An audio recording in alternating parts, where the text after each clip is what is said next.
New year వేడుకల సందర్భంగా తెలంగాణ ప్రభుత్వం మద్యం విక్రయదారులు వినియోగదారులకు ఊరటనిచ్చేలా కీలక నిర్ణయం తీసుకుంది. డిసెంబర్ 31వ తేదీన రాష్ట్ర వ్యాప్తంగా పండుగ వాతావరణం నెలకొనే అవకాశం ఉన్నందున మద్యం విక్రయాల వేళలను పొడిగిస్తూ ఎక్సైజ్ శాఖ ప్రత్యేక జీవోను జారీ చేసింది. ఈ ఉత్తర్వుల ప్రకారం రాష్ట్రంలోని అన్ని వైన్ షాపులు డిసెంబర్ 31 అర్ధరాత్రి 12 గంటల వరకు అమ్మకాలు జరుపుకోవడానికి ప్రభుత్వం వెసులుబాటు కల్పించింది. ఇక బార్లు, క్లబ్బులు, టూరిజం ప్రాంతాల్లో హోటళ్లు, అలాగే ప్రత్యేకంగా అనుమతి పొందిన ఈవెంట్ నిర్వాహకులకు రాత్రి 1 గంట వరకు మద్యం సరఫరా చేయడానికి, సేవించడానికి అనుమతి ఇచ్చారు. ఈ నిర్ణయం వల్ల నూతన సంవత్సర వేడుకలు జరుపుకునే వారికి మరింత ఉత్సాహం కలగటమే కాకుండా వ్యాపార వర్గాలకు కూడా ఇది పెద్ద ఊరటగా మారింది.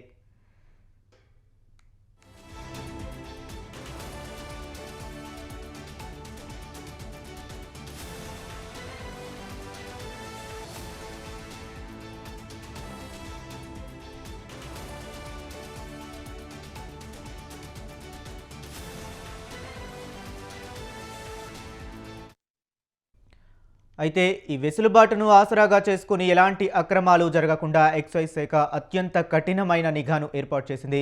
ఎక్సైజ్ కమిషనర్ హరికిరణ్ గారి ఆదేశాల మేరకు డిసెంబర్ 27వ తేదీ నుండే రాష్ట్ర వ్యాప్తంగా ప్రత్యేక తనిఖీలు, డ్రైవ్స్ ప్రారంభం కానున్నాయి. ముఖ్యంగా ఇతర రాష్ట్రాల నుంచి అక్రమంగా వచ్చే మద్యం, నిషేధిత మాదక ద్రవ్యాల అక్రమ రవాణాను అరికట్టడమే లక్ష్యంగా ఎక్సైజ్ సిబ్బందితో పాటు ఎన్డీఎఫ్, టీటీఎఫ్ వంటి ఎన్ఫోర్స్మెంట్ బృందాలు రంగంలోకి దిగనున్నాయి. డిసెంబర్ 27 నుంచి 29 వరకు ముమ్మరంగా దాడులు నిర్వహించి అనుమానిత ప్రాంతాలను గాలిస్తున్నామని అధికారులు స్పష్టం చేశారు.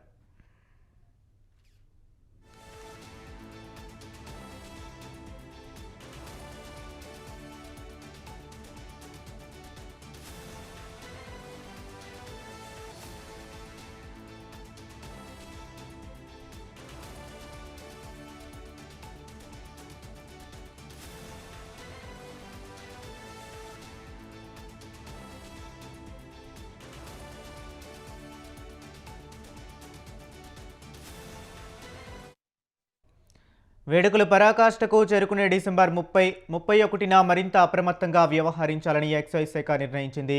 ఈ 2 రోజుల్లో ప్రత్యేకంగా ఈవెంట్స్ జరిగే ప్రాంతాల వద్ద నిఘా ఉంచడంతో పాటు రాష్ట్ర సరిహద్దులు, ప్రధాన రహదారులపై వాహన తనిఖీలు, రూట్ వాచ్ వంటి కార్యక్రమాలను చేపడతారు.